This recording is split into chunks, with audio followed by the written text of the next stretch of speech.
अस्सलाम वालेकुम students, I hope कि आप सब खैरियत से होंगे। I welcome again all of you to the SCC phase second, जिसमें हमारा ये टेस्ट जो था टेस्ट नंबर 9 था। तो चलिए देखते हैं हम किस किस कौन कौन से क्वेश्चंस हमने रखे थे और इन क्वेश्चंस को हम कैसे सॉल्व कर लेंगे। So question number 1, figure shows a conducting disk rotating about its axis in a perpendicular magnetic field B. A resistor of resistance R is connected between the center and the rim. The radius of the disk is 5 cm. Angular speed omega is this. Magnetic field is this. Resistance is this. The current through the resistor is। देखिए बच्चों, ये question जो है, इसमें question कह रहा है कि एक डिस्क घूम रही है, इसकी एंगुलर वेलोसिटी दी गई है, मैग्नेटिक फील्ड दिया गया है, हमें बताना है कि ये वाले रजिस्टर में करंट कितनी होगी। तो सबसे पहले अगर हम देखेंगे इसमें जो इंड्यूस्ड ईएमएफ होगा, डिस्क में इंड्यूस्ड ईएमएफ जो होता है that is simply B omega R square by 2 के बराबर। सो वंस हमें इंड्यूस्ड ईएमएफ मिल गया, we can easily find the current by induced EMF divide by resistance of this wire. So बच्चों, इंड्यूस्ड ईएमएफ जो हमारा आएगा, मैग्नेटिक फील्ड का वैल्यू दिया है 0.1, omega is given as 40 radian per second divide by 2, radius दिया गया 5 centimetre यानी 5 × 10 to the power -2 मीटर के बराबर, राइट। तो ये बन जाएगा 2 1 2 20 20 × 0.1 is 2, तो ये बन जाएगा बच्चों ये स्क्वायर है इसका, 5 square is 25 multiply by 10 raise power -4 के बराबर। ठीक है बच्चों, तो ये सिंपली हमारा जो आएगा 20 25 50 50 × 10 to the power -4। सो ये हमारा इंड्यूस्ड ईएमएफ हो गया। नाउ अब हमें करंट निकालनी है। इंड्यूस्ड करंट आएगी induced EMF by resistance of the wire. Induced EMF आपका है, इसको मैं लिख सकता हूँ 5 × 10 to the power -3, right. So resistance दी गई है 1 ओम के बराबर, ये वायर की रेजिस्टेंस है 1, सो करंट आएगी 5 × 10 रेज पावर -3 एम्पियर, और वी कैन सिंपली से 5 मिली एम्पियर के बराबर, यानी ये वाले रेजिस्टर में जो करंट होगी that is simply 5 milliampere के बराबर। So it is option number first जो कि सही ऑप्शन है। Moving on to question number 2, the magnetic susceptibility of a material of a rod is this। आपको susceptibility दी गई है। Permeability of vacuum is this। Absolute permeability of the material is। हमें बताना है इस मटेरियल की परमेबिलिटी क्या होगी। एज यू नो, जो ससेप्टिबिलिटी हमारी होती है, susceptibility it is always equal to sorry I can see relative permeability जो होती है, it is always 1 plus susceptibility के बराबर। तो बच्चों, ससेप्टिबिलिटी दी गई है 499, यानी रिलेटिव परमेबिलिटी होगी 1 + 499, it is simply 500। So relative permeability आपकी आई 500। हमें क्वेश्चन पूछ रहा है इस मटेरियल की परमेबिलिटी क्या होगी। Since we know that permeability जो होती है इट इज μ0 μr के बराबर, right. So μ0 is the absolute permeability. So absolute permeability या वैक्यूम जिसको हम सिंपली कहते हैं that is 4 pi × 10 to the power -7, और μr का वैल्यू आप ऑलरेडी निकाल चुके हैं दैट इज सिंपली 500। तो बच्चों ये बन जाएगा 0 0 4 5 20, right, pi × 10 to the power -7 के बराबर। तो 3 zeros कट हो जाएंगे, तो आपका आंसर आएगा 2 pi × 10 to the power -4। So 2 pi × 10 to the power -4, option number 2 जो है it is correct option to the question, right. So this is the permeability of this medium. Question number 3, a right angled triangle ABC made of a metallic wire moves with uniform speed v in its plane as shown in the figure. A uniform magnetic field B exists in a perpendicular direction. The EMF induced in the loop ABC in the segment BC, in the segment AC and in the segment AB। देखिए बच्चों, आपके पास एक loop है, magnetic field जो है dot से दिखा रहा, मैग्नेटिक फील्ड बाहर की ओर है। हमें बताना है, हम इसको चला रहे हैं, इस लूप को हम चला रहे हैं हॉरिजॉन्टली विद वेलोसिटी v। हमें बताना इंड्यूस्ड ईएमएफ कितना होगा ABC में। अगर हम सबसे पहले देखेंगे ABC क्लोज्ड लूप है, तो क्लोज्ड लूप को अगर आप मैग्नेटिक फील्ड में चलाएंगे, फ्लक्स चेंज नहीं होगा, तो इंड्यूस्ड ईएमएफ 0 होगा, तो पूरे लूप में कोई ईएमएफ इंड्यूस नहीं होगा। तो ABC में 0 ईएमएफ इंड्यूस होगा, राइट। ABC पूरे लूप में इंड्यूस्ड ईएमएफ 0 होगा बिकॉज L इफेक्टिव 0 आएगा, राइट। अच्छा, उसके बाद अब अगर हम देखना चाहें, अब एक तो ABC में निकालना है और निकालना BC में। BC वाली वायर जो है, ये वाली वायर, चूंकि ये वाली वायर मैग्नेटिक फील्ड में चल रही है, मैग्नेटिक फील्ड बाहर है, ठीक है, वायर चल रही है, तो इंड्यूस्ड ईएमएफ VBL के बराबर होगा, राइट। तो इसमें जो इंड्यूस्ड ईएमएफ होगा BC वायर में वो होगा बच्चों VB, लेकिन L के बदले हम सिंपली BC लिखेंगे। BC लेंथ है, अगर आप ऑप्शंस देखेंगे, ऑप्शंस में लेंथ जो है in terms of these points हमें लिखनी पड़ेगी। सो ये वाली वायर में इंड्यूस्ड ईएमएफ जो होगा बच्चों वो होगा VBL के बराबर, यानी VBL के बदले आएगा BC, राइट। सो ये होगा ये वाली वायर में इंड्यूस्ड ईएमएफ। अब हमें देखना है, लेकिन साथ में क्या सी जो है सी पॉजिटिव होगा कि बी पॉजिटिव होगा। आपको ये पता होना चाहिए कि जब भी किसी वायर को मैग्नेटिक फील्ड में चलाते हैं, एक एंड बनता है पॉजिटिव, दूसरा एंड बनता है नेगेटिव। पॉजिटिव वो एंड बनता है जब हम वी क्रॉस बी करते हैं, थंब जिस डायरेक्शन में जाता है वो बनता है पॉजिटिव। तो अगर हम देखेंगे वेलोसिटी आगे है, वेलोसिटी आगे है, मैग्नेटिक फील्ड बाहर है, सो वेलोसिटी आगे, मैग्नेटिक फील्ड बाहर, तो वी क्रॉस बी नीचे की ओर होगा। ठीक है, ये वी है, बी बाहर है, वी क्रॉस बी नीचे होगा, यानी सी वाला एंड आपका बच्चों पॉजिटिव बन जाएगा और बी वाला एंड आपका नेगेटिव बन जाएगा। राइट, सो सी वाला एंड पॉजिटिव, बी वाला एंड नेगेटिव। तो यहां पे अब देख लीजिए, इसका मतलब इंडोस्टेडियम में पूरे लूप में 0 होगा, इसमें होगा VBL के बराबर और सी बन जाएगा बच्चों पॉजिटिव। तो सी वाला एंड बनेगा पॉजिटिव, सी बनेगा पॉजिटिव। राइट, अब इसके बाद देख लो ABC हो गया, BC भी हो गया। अब AC सेगमेंट की बात हो रही है। AC सेगमेंट में देखो, AC सेगमेंट में EMF इंड्यूस होगा नहीं, बिकॉज वेलोसिटी आगे है और ये लेंथ भी आगे है। जब वेलोसिटी और लेंथ सेम डायरेक्शन में होंगे तो इंड्यूस्ड EMF आएगा 0, यानी BC वायर में इंड्यूस्ड EMF बच्चों फिर से क्या होगा, 0 के बराबर। अच्छा, अब इसके बाद AC BC हो गया, अब AC वायर की बात हो रही है। ठीक है, AC भी हो गया और अब हमें देखना AB वायर में, इस वाली वायर में कितना इंड्यूस्ड EMF हो गया। अगर हम लॉजिकली देखेंगे, ये वाली वायर जो है बच्चों, इसमें इंड्यूस्ड EMF हुआ VB इंटू BC और ये पॉजिटिव बना, ये नेगेटिव बना। राइट, पूरे लूप में, चूंकि पूरा लूप अगर हम लेंगे, इसमें इंड्यूस्ड EMF तो 0 है पूरे लूप में। देखो, ये वाले में तो ऑलरेडी EMF 0 है, इसमें कितना है, ये वाला इंड्यूस्ड EMF जो हमारा आया, ये आया VB इंटू BC। तो बच्चों ये वाली वायर में भी इतना ही EMF इंड्यूस होना चाहिए और पोलैरिटी ऐसे होनी चाहिए, यानी सेम EMF इसमें भी जनरेट होना चाहिए, VB इंटू BC के बराबर। क्यों ऐसा क्यों? ताकि ये वाला EMF और ये वाला EMF नलिफाई हो जाए, नेट EMF 0 बन जाए। तो इसका मतलब ये हुआ, इसमें जो इंड्यूस्ड EMF होगा, इसमें भी उतना ही इंड्यूस्ड EMF होना चाहिए, है ना, ताकि ओवरऑल EMF जो है क्लोज लूप में टोटल EMF 0 है, बिकॉज ये वाली वायर में ऑलरेडी इंड्यूस्ड EMF 0 है। तो इसका मतलब ये हुआ कि ये वाली वायर में भी इतना ही सेम इंड्यूस्ड EMF होगा और सीधी सी बात है, A वाला एंड पॉजिटिव होगा और B वाला एंड नेगेटिव होगा, यानी इसमें भी इंड्यूस्ड EMF आएगा VB इंटू BC के बराबर और E जो है बच्चों पॉजिटिव होगा, ए होगा पॉजिटिव। राइट, अब आप देख लीजिए कौन सा ऑप्शन सही है। आई थिंक पहला ही ऑप्शन सही है, 0 VB इंटू BC। ठीक है, पॉजिटिव एट C, फिर 0, फिर VB इंटू BC, फिर पॉजिटिव एट A, यानी पहला वाला ऑप्शन जो है that is correct answer the question. आप इसमें इंड्यूस्ड EMF भी कर सकते हो, आप लेंथ को रिजॉल्व कर सकते हो दो कंपोनेंट्स में, वैसे भी आपका आंसर सही आना है। Now, A uniform but time varying magnetic field exists in a cylindrical region. इस cylindrical region में uniform but time varying magnetic field, ठीक है, स्पेस वेरिंग नहीं है, टाइम वेरिंग मैग्नेटिक फील्ड है, टाइम के साथ साथ मैग्नेटिक फील्ड चेंज हो रहा है। Right, is directed into the plane of the paper as shown. The magnitude of the induced electric field at point P at a distance r from the center of the circular region. Question कह रहा है कि ये point P बच्चों cylindrical reason से बाहर है, हमें बताना है इस जगह पे इंड्यूस्ड इलेक्ट्रिक फील्ड कैसे आर के साथ बिहेव कर रहा है। अगर आपको ये बच्चों पता होगा, इंड्यूस्ड EMF सिलेंड्रिकल रीजन के अंदर इलेक्ट्रिक फील्ड जो होता है, इंड्यूस्ड इलेक्ट्रिक फील्ड अगर हम अंदर बात करेंगे, अंदर इंड्यूस्ड इलेक्ट्रिक फील्ड होता है बच्चों R/2 dV/dt के बराबर। It is inside, electric field inside, लेकिन हमें बाहर देखना है, बाहर जो बच्चों इलेक्ट्रिक फील्ड होता है that is R²/2r into dV/dt के बराबर। So this is the variation of induced electric field outside the cylindrical region. आपने पढ़ा होगा, यानी इंड्यूस्ड इलेक्ट्रिक फील्ड जो बच्चों it is inversely proportional to R।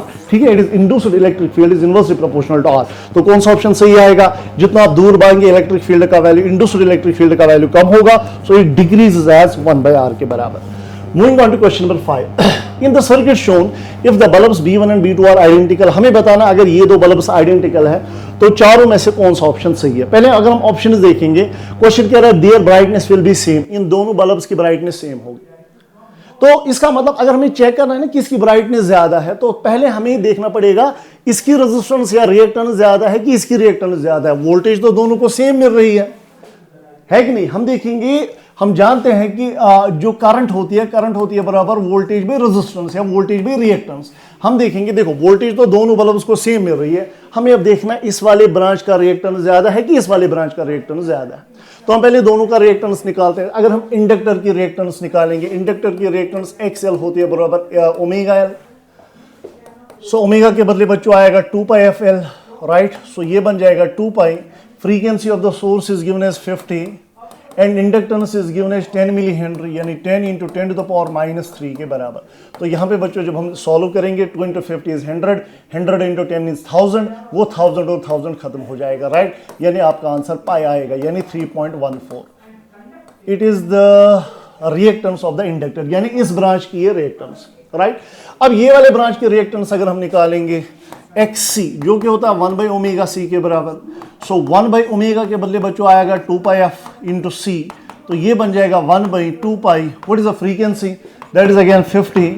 और कैपेसिटेंस कितनी है? 500 माइक्रोफेरेड, यानी 500 इंटू 10⁻⁻6 के बराबर। तो बच्चों ये बन जाएगा 2 इंटू 50, फिर से 100 आ गया, 100 इंटू 500 जो हमारा आ गया वो 50,000 आ जाएगा, राइट। 2 इंटू 50 इज 100, 100 इंटू 500 आएगा 50,000, और साथ में बच्चों पाई है इंटू 10⁻⁻6, राइट। तो ये 4 जीरोस खत्म हो जाएंगे, तो ये ऊपर चला जाएगा, ये बच्चों बन जाएगा 10⁻² डिवाइड बाई 5 पाई के बराबर, यानी ये बन जाएगा 100/5 पाई। देखो बच्चों पाई का वैल्यू 3.14, सो 5 इंटू 3 15 हुआ। 100/15 अगर हम देखेंगे वो इससे ज्यादा आएगा, है ना, वो अराउंड 6 के अराउंड आ जाता है। सो दैट मीन्स अगर हम देखेंगे कैपेसिटिव रिएक्टेंस जो है that is greater then inductive reactance, यहां देख लीजिए। सो कैपेसिटिव रिएक्टेंस इज ग्रेटर। अब ऑप्शंस क्यों देख लीजिए, देखिए अब सीधी सी बात है, जिसकी रिएक्टेंस ज्यादा होगी उसमें करंट कम होगी, और जिसमें करंट कम होगी वो कम ग्लो करेगा। सो हमने यहां देखा कि कैपेसिटर की रिएक्टेंस ज्यादा है, अगर रिएक्टेंस ज्यादा है तो यहां कम करंट फ्लो करेगी, यानी B1 जो है ये लेस ग्लो करेगा, B1 ग्लोज लेस। तो पहला option there brightness will be same, ये सरासर गलत है। B1 will be brighter then B2, देखो B1 लेस ग्लो कर रहा है, तो दूसरा ऑप्शन भी गलत है। तीसरा option as the frequency of the supply voltage is increase, अगर हम सप्लाई वोल्टेज की फ्रीक्वेंसी बढ़ाएंगे the brightness of the B1 will increase and that of B2 will decrease. अगर हम देखेंगे क्वेश्चन कह रहा है कि अगर हम सप्लाई फ्रीक्वेंसी बढ़ाएंगे, सीधी सी बात है, जब आप फ्रीक्वेंसी बढ़ाएंगे इंडक्टिव रिएक्टेंस बढ़ेगी लेकिन कैपेसिटिव रिएक्टेंस कम होगी। अगर हम सप्लाई फ्रीक्वेंसी बढ़ाएंगे इंडक्टिव रिएक्टेंस बढ़ेगी, है ना, बिकॉज इंडक्टिव रिएक्टेंस होती है ω/L के बराबर। अगर आप सप्लाई फ्रीक्वेंसी बढ़ाएंगे तो इंडक्टिव रिएक्टेंस बढ़ेगी, जब इंडक्टिव रिएक्टेंस बढ़ेगी तो यहां से कम करंट जाएगी, ये कम ग्लो करेगा। अच्छा, इसी तरह से ये वाला कैपेसिटिव रिएक्टेंस ओमेगा के बढ़ाने से कैपेसिटिव रिएक्टेंस कम होगी, तो रिएक्टेंस कम होगी, ज्यादा करंट जाएगी, ये ज्यादा ग्लो करेगा। यानी फ्रीक्वेंसी के बढ़ाने से B1 ज्यादा ग्लो करेगा, B2 का कम ग्लो करेगा। As the frequency of the supply voltage increase the brightness of B1 will increase, B1 की ब्राइटनेस बढ़ेगी और B2 की ब्राइटनेस कम होगी। तीसरा ही ऑप्शन इसका सही आंसर आएगा।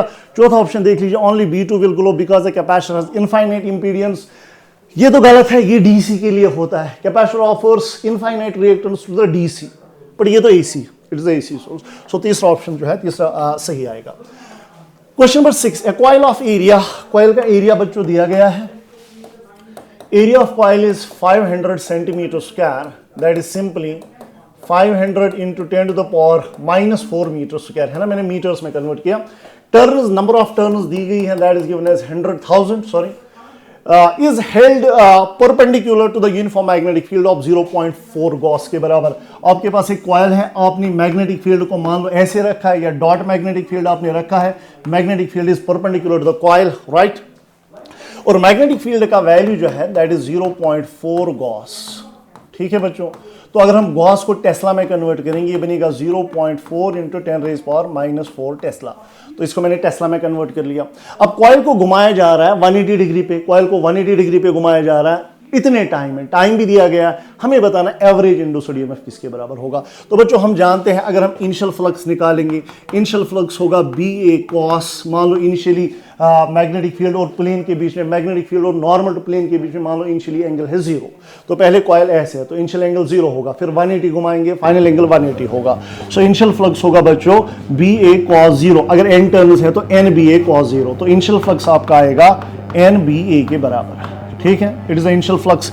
फाइनल फ्लक्स जो हमारा आएगा that is simply NBA cos 180, cos 180 is -1, so final flux हमारा जो आएगा दैट इज सिंपली -NBA के बराबर, right. So it's the initial flux, it is the final flux. अब एवरेज इंड्यूस्ड ईएमएफ जो हमारा होता है that is final flux minus initial flux divide by time, change in time, ठीक है। तो यहाँ पे माइनस साइन भी हम ला सकते हैं, induced EMF minus rate of change of flux. तो बच्चों यहाँ पे अब वैल्यूज पुट करने, ये बन जाएगा माइनस, फाइनल फ्लक्स आपका आया -NBA, माइनस NBA, फिर इनिशियल फ्लक्स आया NBA, माइनस NBA हुआ minus twice NBA divide by time. ठीक है बच्चों, माइनस माइनस कट जाएगा, अब बस वैल्यूज पुट करने हैं तो आपको मिलेगा एवरेज इंड्यूस्ड ईएमएफ किसके बराबर होगा। सो एवरेज इंड्यूस्ड ईएमएफ आएगा twice n is the number of turns, that is 1000 यानी 10 raised power 3, b is the magnetic field 0.4 into 10 raised power minus 4 Tesla, area of coil is 500 into 10 raised power minus 4, right, divide by time, time कितना है बच्चों 1/10 seconds का time है। ठीक है, तो अब अगर हम यहाँ पे देखेंगे ये 10 ऊपर चला जाएगा। ठीक है, ये 10 रेज पावर 3 और 10 हुआ 10 रेज पावर 4 है ना, वो 10 रेज पावर 4 के साथ बच्चों यहाँ पे खत्म हो जाएगा। उसके बाद यहाँ पे हम देखेंगे ये 2 जीरोज यहाँ पे कटेंगे। सो फिलहाल यहाँ पे आया 2 into 0.4 is 0.8 into 5 into 2 zeros cut गए 10 रेज पावर माइनस 2। तो बच्चों ये बन जाएगा 5 8 40। ठीक है, तो ये बन जाएगा 4 into 10 to the power minus 2 यानी 0.04 volt is the average induced EMF. ठीक है, तो पहला ही ऑप्शन जो है that is correct option the question.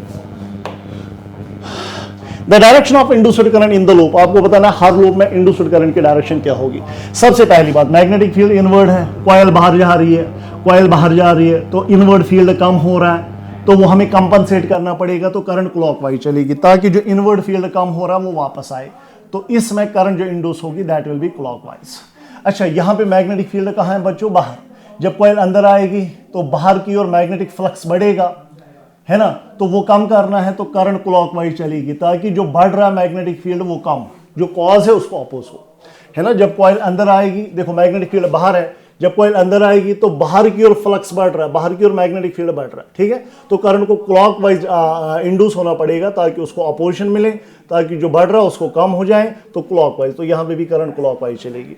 उसके बाद तीसरा पार्ट, करंट जो है वो बच्चों ऊपर वाली डायरेक्शन में, कॉइल बाहर जा रही है, तो अगर हम देखेंगे करंट ऊपर है तो इसका मैग्नेटिक फील्ड अंदर होगा, है ना। लेकिन जब कॉइल दूर जाएगी तो ये वाला फील्ड कम हो रहा है इस कॉइल के लिए, तो इस फील्ड को वापस लाना है, तो फिर से करंट जो है बच्चों वो क्लॉकवाइज चलेगी। तो इसमें भी करंट जो क्लॉकवाइज इंड्यूस होगी दैट विल बी क्लॉकवाइज। इसी तरह से ये वाली वायर में करंट नीचे है तो मैग्नेटिक फील्ड बाहर होगा, इस कॉइल का मैग्नेटिक फील्ड बच्चों बाहर है, तो this is the magnetic field जो कि बाहर होगा। अब देख लीजिए, कॉइल तो अपनी ही जगह है लेकिन करंट डिक्रीज हो रही है। करंट डिक्रीज होने का मतलब मैग्नेटिक फील्ड भी डिक्रीज होगा, यानी बाहर की ओर जो मैग्नेटिक फील्ड है वो डिक्रीज हो रहा है, उसको वापस लाना पड़ेगा, तो करंट एंटी क्लॉकवाइज चलेगी, जो फील्ड कम हो रहा है वो वापस आ जाए। So clockwise clockwise clockwise and anti clockwise. So अगर हम ऑप्शंस देखेंगे, clockwise clockwise clockwise anti clockwise, पहला ही ऑप्शन जो है that is correct answer to this very question.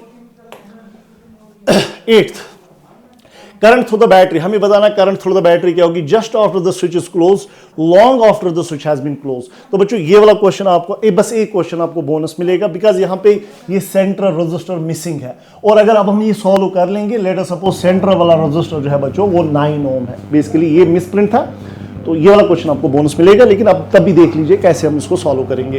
Question कह रहा है कि जो ही just after the switch is close, जो ही आप स्विच क्लोज करोगे बैटरी में से कितनी करंट बच्चों निकलेगी, क्वेश्चन ये है।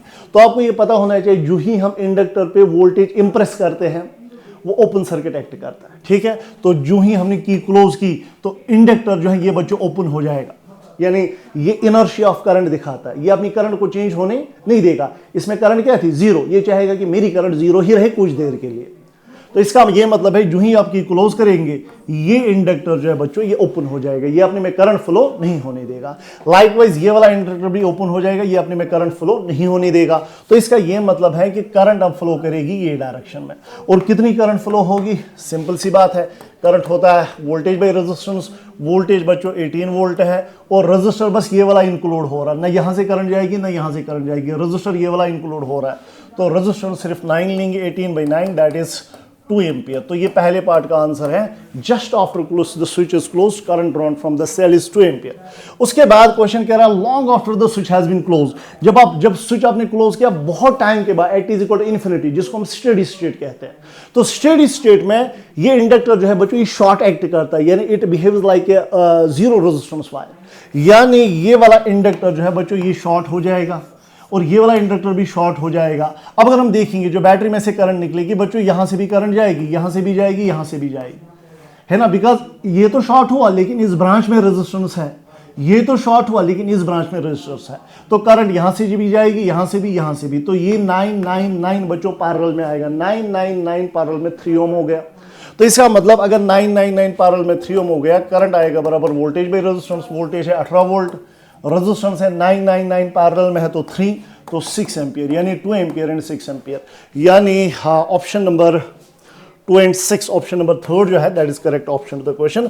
बट ये वाला क्वेश्चन आपको बोनस मिलने वाला है। Question number 9. A long wire carrying current I naught is placed near a small cube of HA at a distance d.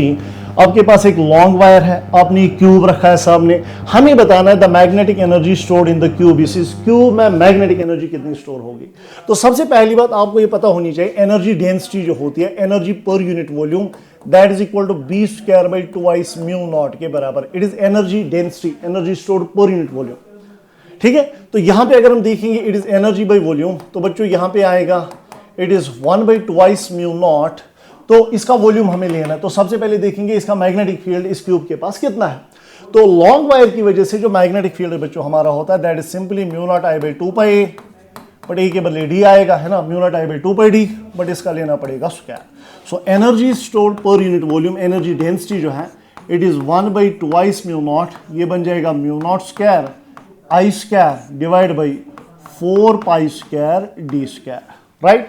तो एक म्यू नॉट यहां पे कैंसिल हो जाएगा, अब वॉल्यूम यहां चला जाएगा, यानी energy stored in that cube, इस क्यूब में जो एनर्जी स्टोर होगी that is mu naught I square divide by 8 pi square D square, और ये वॉल्यूम बच्चों यहां पे मल्टीप्लाई हो जाएगा, यानी एनर्जी जो होगी इस क्यूब में जो मैग्नेटिक एनर्जी स्टोर होगी that is simply mu naught I square divide by 8 pi square D square, और क्यूब का वॉल्यूम बच्चों आएगा ए क्यूब के बराबर, ठीक है। So this is the magnetic energy stored in the cube.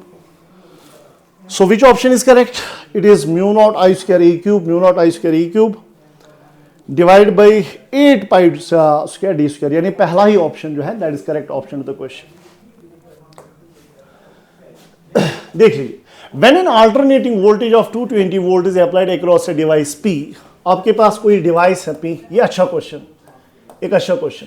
जब आपने एक अल्टरनेटिंग वोल्टेज इसको सप्लाई की, बाहर से आपने एक सोर्स सप्लाई किया 220 वोल्ट का, ठीक है, तो करंट जो फ्लो हो रही है वो फ्लो हो रही है 0.25 एम्पियर के बराबर, right. Flow through circuit and it leads the applied voltage by an angle of pi by 2 radian, यानी करंट लीड करती है 90 डिग्री से, और जब करंट लीड करेगी 90 डिग्री से, इसका मतलब फिर ये कैपेसिटर हुआ, ये P is nothing but the capacitor because current is leading the voltage by an angle of 90 degree, ठीक है, it leads the voltage by an angle of pi by 2 radian। अच्छा, उसके बाद सबसे पहले अगर हम देखेंगे फिर इसकी कैपेसिटिव रिएक्टेंस हम निकाल सकते हैं ना, हम जानते हैं रिएक्टेंस होती है बराबर वी होता है आई बाय आर के बराबर, है ना, ओम्स लॉ जो हम यूज कर रहे हैं, ठीक है। तो कैपेसिटिव रिएक्टेंस जो हमारी आएगी वो होगी वी बाई आई के बराबर, but it will be capacitive reactance. Voltage है बच्चों 220 वोल्ट, करंट है 0.25 एम्पियर, सो 0.25 एम्पियर हुआ बच्चों 25 बाई 100, ठीक है, 25 बाई 100, 100 ऊपर चला गया, 25 1 जार 25 4 जार, तो ये बन जाएगा बच्चों 880 ohm. So this is the capacitive reactance, this is the capacitive reactance, ये कैपेसिटर होगा। उसके बाद क्वेश्चन कह रहा है when the same voltage source is connected across another device Q, इसी वोल्टेज को हम कनेक्ट करते हैं और एक डिवाइस क्यू के साथ, और एक डिवाइस क्यू के साथ, इसी को हम कनेक्ट करते हैं क्यू डिवाइस के साथ, ठीक है। The same current is observed, यानी करंट का वैल्यू सेम आ रहा है, 0.25 आ रहा है, ये 200, it is 220 volt, right. is another device क्यों, the same current is observed in the circuit but in phase with the applied voltage, यानी सेम करंट फ्लो हो रही है, सेम करंट फ्लो हो रही है, लेकिन करंट और वोल्टेज फेज में, इसका मतलब ये क्यों जो है बच्चों ये रेजिस्टेंस होगा, तभी तो वोल्टेज और करंट जो है ये फेज में होते हैं, राइट। सो अब अगर हम ये रेजिस्टेंस निकालेंगे, रेजिस्टेंस होता फिर से बराबर V बाय I के बराबर, देखो बच्चों V वही है, I वही है, V वही है, I वही है, तो रेजिस्टेंस का भी वैल्यू कितना आएगा 880 ओम के बराबर। तो आपको कैपेसिटिव रिएक्टेंस भी मिल गई, आपको रेजिस्टेंस भी मिल गई। अब क्वेश्चन कह रहा है when the current, what is the current when the same source is connected across A series combination of P and Q। Question कह रहा है करंट का वैल्यू क्या होगा अगर हम इसी सोर्स को लगाएंगे, इस P और Q को सीरीज में जोड़ेंगे, यानी P और Q को हम सीरीज में जोड़ रहे हैं, यानी अगर आपके पास ये P है बच्चों, ये आपके पास Q है, सो P और Q को आपने सीरीज में जोड़ा अक्रॉस द सेम सोर्स आपको बताना है बच्चों करंट का वैल्यू क्या होगा। सो ये 220 वोल्ट है, ये पी है क्यों है, लेकिन अभी पता चला कि पी जो है ये कैपेसिटर है, ये कैपेसिटिव रिएक्टेंस है, और कैपेसिटिव रिएक्टेंस जो हमारी आई बच्चों वो कितनी आई 880 ओम के बराबर है ना। कैपेसिटिव रिएक्टेंस जो हमारी आई दैट इज 880 ओम। और इसी तरह से ये क्यों जो है ये बच्चों रेजिस्टेंस है ये भी कितना आएगा 880 ओम के बराबर आएगा। अब आप ही मुझे बताइए what is the net impedance, हमें बतानी है करंट का वैल्यू क्या होगा। What is the net impedance of the circuit. अगर हम देखेंगे इंपीडेंस क्या होगी, इंपीडेंस होगी बच्चों बराबर under root of R square plus XL minus XC का होल स्क्वायर के बराबर। सो सर्किट की इंपीडेंस होगी अंडर रूट ऑफ रेजिस्टेंस है बच्चों 880 यानी 880 का स्क्वायर, इंडक्टर तो एब्सेंट है तो कैपेसिटिव रिएक्टेंस का स्क्वायर यानी 880 का स्क्वायर, यानी ये बन जाएगा 2 बार 880 का स्क्वायर, राइट। यानी 880 स्क्वायर आएगा रूट से बाहर, ये बन जाएगा 880 इंटू रूट 2 के बराबर। ये आपकी इंपीडेंस मिल गई। अब क्वेश्चन कह रहा है कि करंट का वैल्यू क्या होगा। करंट का वैल्यू होगा V/Z। सो V आपका 220 वोल्ट है, Z का वैल्यू ऑलरेडी आप कैलकुलेट कर चुके हैं 880 रूट 2 के बराबर, राइट। तो बच्चों यहां पे अगर हम सॉल्व करेंगे 0 0 गया, सो 22 1 जार 22 4 जार, तो करंट का वैल्यू जो हमारा है इट इज 1/4 रूट 2 के बराबर। यानी इस सीरीज सर्किट में करंट का वैल्यू जब होगा that will be equal to 1/4 root 2 के बराबर। अब अगर हम ऑप्शन देखेंगे the current what is the current 1/4 root 2, ये तो सही, ये ऑप्शन तो खत्म हो गए, ये तो सही लग रहा है। अब क्वेश्चन कह रहा है 1/4 root 2 ampere lagging in phase by π/4 with the voltage और leading in phase by π/4 in the voltage. देखो बच्चों फेज एंगल भी हम निकाल सकते हैं लेकिन निकालने की जरूरत है नहीं, बिकॉज ये वाले ऑप्शन में भी फेज एंगल π/4 है, ये इसमें भी फेज एंगल π/4 है।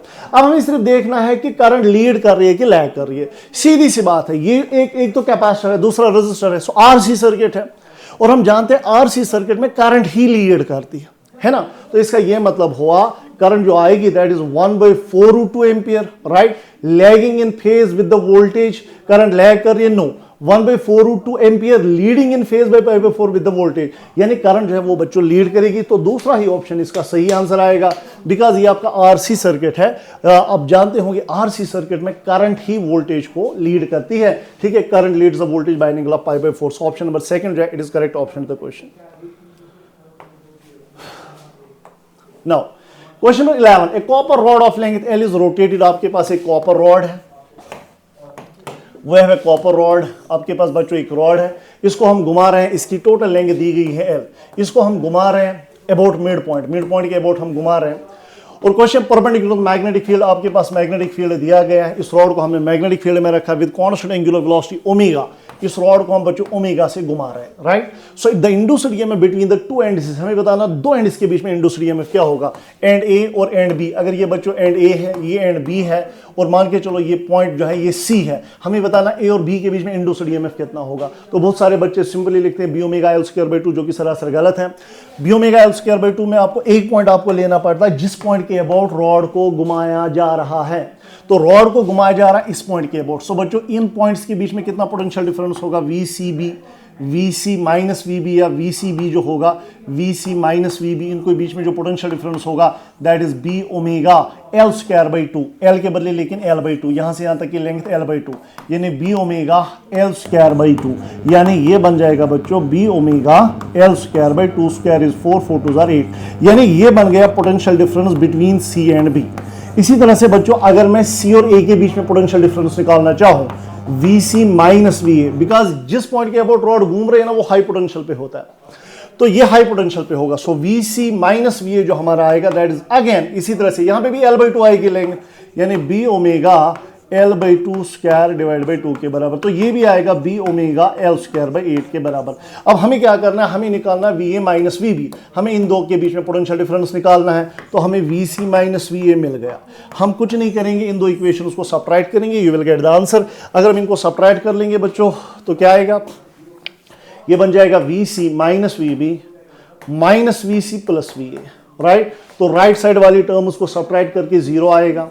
तो बच्चों यहां पे अगर हम देखेंगे VC गया, so what is VA minus VB, VA minus VB is equal to 0, यानी A और B के बीच में पोटेंशियल डिफरेंस जो होगा वो 0 के बराबर होगा, यानी option number 4 is correct option. आप डायरेक्टली भी याद रख सकते हो, अगर हम मिड पॉइंट के अबाउट घुमाएंगे तो इन पॉइंट्स के बीच में पोटेंशियल डिफरेंस 0 होता है, बिकॉज ये पॉइंट इसके रेस्पेक्ट में जिस पोटेंशियल पे होता है, ये पॉइंट भी इसके रेस्पेक्ट में उसी पोटेंशियल पे होता है, राइट। सो दो एंड्स के बीच में पोटेंशियल डिफरेंस 0 होगा। बट अगर हम रॉड को घुमाते हैं ना इस पॉइंट के अबाउट, तो इन दो पॉइंट्स के बीच में पोटेंशियल डिफरेंस होगा था B omega L square by 2 के बराबर। So moving on to question number 12। 12वां क्वेश्चन कह रहा है द नेटवर्क इज शोन, हमें निकालना VB माइनस V। आपने क्वेश्चन पढ़ा होगा, करंट का वैल्यू है बच्चों 5 एम्पियर और करंट डिक्रीज हो रही है, सो DI by dt is negative, current decrease हो रही है। तो इसका ये मतलब है अगर मुझे पोटेंशियल डिफरेंस निकालना A से B तक किरचॉफ्स लॉ हम यूज करेंगे, तो बच्चों आएगा VA, उसके बाद आएगा माइनस R इंटू I, यानी 1 इंटू करंट का वैल्यू है बच्चों 5, है ना, वोल्टेज ड्रॉप हो रहा है, माइनस इसलिए लिख रहे हैं, फिर हम जा रहे हैं निगेटिव टू पॉजिटिव तो प्लस लिखेंगे, प्लस 15। उसके बाद क्या आएगा बच्चों minus L DI by dt, L का value 5 into 10 to the power minus 3 into DI by dt, L DI by dt, इसमें जो इंडो सोडियम होता है minus L DI by dt, but DI by dt के बदले बच्चों हम लिखेंगे माइनस 10 रेज पावर 3, है ना, DI बाई dt डिक्रीज हो रहा है, so rate of decrease minus rate of decrease जो है वो नेगेटिव हम लेंगे, सो 10 रेज पावर माइनस 3, राइट। तो ये हो गया, सो ये सारा किसके बराबर होगा, VB के बराबर। So VA minus IR plus 15 minus L DI by dt, but DI by dt is negative, is equal to VB। तो बस इसको आप सॉल्व कर लेते, ये बच्चों आएगा VA, ठीक है, ये बनेगा -5, इट इज प्लस 15 माइनस सब बच्चों प्लस हो जाएगा, है ना, माइनस प्लस हो जाएगा, so 10 raise power minus 3, 10 raise power 3 गया, तो ये बन गया 5, so this is equal to VB। तो 5 कैंसिल हुआ, हमें VB माइनस VA ही निकालना है, तो इसी को उधर ले जाएंगे, सो 15 आएगा बच्चों VB माइनस VA के बराबर। सो पोटेंशियल डिफरेंस जो हमारा आया 15 वोल्ट के बराबर। क्वेश्चन नंबर 30 हमें मैच करना है इन LR series AC circuit, LR series AC circuit है, LR सर्किट, देखो LR तो इंडक्टिव सर्किट है, तो वोल्टेज लीड करेगी, क्योंकि R भी है, तो अगर हम देखेंगे फेज एंगल, अगर आपने शायद पढ़ा होगा tan phi जो होता है it is XL minus XC divide by R, right. तो अब अगर हम LR सर्किट लेंगे तो ये तो गया, सो tan phi पॉजिटिव आएगा, है ना, बिकॉज आप इंडक्टर और रेजिस्टर है तो phi पॉजिटिव आएगा ऑब्वियसली, यानी voltage will lead the current. किस एंगल से, π/2 से नहीं, एंगल π/2 से कम ही होगा, है ना, because there is some resistance as well, so resistance के कारण जो है फेजर डायग्राम थोड़ी शिफ्ट हो जाएगी। तो इसका ये मतलब है जो LR सर्किट होता है इसमें phi का वैल्यू बच्चों पॉजिटिव होता है, यानी वोल्टेज लीड्स द करंट, लेकिन π/2 से नहीं, π/2 से थोड़े कम एंगल से। सो A का आएगा current lags the voltage by an angle of π/2, हाँ वोल्टेज ही लीड करती है, तो A का Q आएगा। उसके बाद RC AC सर्किट, सीधी सी बात, RC सर्किट ये वाला गया, ये वाला है, तो phi का वैल्यू नेगेटिव आएगा। जब phi नेगेटिव आएगा, phi नेगेटिव आने का मतलब है कि वोल्टेज लैग कर रही है, करंट ही लीड कर रही है, तो इसका मतलब RC सर्किट में जो है, RC सर्किट में करंट लीड्स, तो current leads the voltage by an angle less than π/2, है ना। अगर ये प्योर कैपेसिटर होता तो एंगल फेज डिफरेंस 90 होता, बट रेजिस्टेंस के कारण जो फेज डिफरेंस है वो 90 से थोड़ा कम हो जाएगा, सो बी का जो है वो आएगा थर्ड बी का R आएगा। RC सर्किट में करंट ही लीड करेगी बिकॉज phi नेगेटिव आएगा, लेकिन π/2 से नहीं, π/2 से थोड़े कम एंगल से, बिकॉज रजिस्टर आ रहा है बीच में। अच्छा, उसके बाद हमारे पास पहले चौथा अगर देखेंगे, in purely resistive AC circuit, pure resistance में वोल्टेज और करंट फेज में होते हैं, है कि नहीं, सो D का S आएगा। तो सीधी सी बात है, फिर C का आएगा बच्चों P के बराबर। बट हम ये भी कर सकते हैं, देखो LC सर्किट में रेजिस्टर खत्म है, रेजिस्टर तो है नहीं, तो LC सर्किट में फेज डिफरेंस कितना आएगा, ये तो 0 हुआ, anything divide by 0 is infinite, so tan phi का वैल्यू बच्चों इनफाइनाइट आया, यानी phi का वैल्यू आया 90, बिकॉज tan 90 इनफाइनाइट के बराबर होता है, यानी phase angle between voltage and current in LC series circuit में फेज एंगल होता है 90 डिग्री के बराबर, राइट। लेकिन देखो 90 डिग्री, लेकिन अब कौन लीड करेगा, ये तो करंट लैग्स वोल्टेज बाय π/2, ठीक है, फेज एंगल तो 90 डिग्री है, लेकिन कौन लैग कर रहा है। अगर हम देखेंगे इंडक्टिव रिएक्टेंस ज्यादा है तो इंडक्टर का ज्यादा असर, है कि नहीं? तो इंडक्टर का ज्यादा असर है, इसका मतलब है करंट जो है वो वोल्टेज को लैग करेगी, है ना। अगर हम फेजर डायग्राम से भी देखेंगे, यहां से बच्चों XC होगा, यहां से XL होगा, यहां से XC होगा। अगर XL XC से ज्यादा है तो इसका मतलब नेट रिजल्टेंट जो आएगा XL और XC का रिजल्टेंट ये आएगा, है कि नहीं? यानी फेज एंगल कितना आएगा? 90 डिग्री के बराबर। सो फेज डिफरेंस जो आएगा वो 90 डिग्री होगा। और सीधी सी बात है, यहां पे जो है वोल्टेज जो है करंट वोल्टेज ही लीड करती है करंट को, यानी करंट लैग्स द वोल्टेज। सो इसका जो है ये आएगा, सो A का Q, B का R, C का P, D का S। तो पहला ही ऑप्शन जो है that is correct option, right. The magnetic flux across a loop of resistance 10 ohm is given by this. How much current is induced in the loop? सीधा सा basic सा question है। सो हम जानते हैं इंड्यूस्ड ईएमएफ जो हमारा होता है दैट इज -d∅dt, राइट। तो इंड्यूस्ड ईएमएफ आएगा, इसको डिफरेंशिएशन करना, -5t² का डिफरेंशिएशन बच्चों हुआ 10t, 4t का डिफरेंशिएशन 4 हुआ, 1 का डिफरेंशिएशन 0 हुआ। अब हमें निकालनी है करंट का वैल्यू क्या होगा। करंट का वैल्यू होगा बच्चों E/R। So simply it is -10t - 4 divide by resistance का वैल्यू बच्चों 10 ओम दिया गया है। अब t का वैल्यू आपको डालना है 0.2 सेकेंड। तो करंट का वैल्यू आएगा इट इज 10 × 0.2 हुआ 2, है कि नहीं? 10 × 0.2 हुआ 2 - 4 डिवाइड बाई 10। तो करंट का वैल्यू जो आएगा it is 2 - 4 is -2, minus plus, यानी 2/10, यानी करंट का वैल्यू आया 0.2 एम्पियर के बराबर। यानी करंट जो होगी बच्चों that is 0.2 ampere. Option number second is correct option.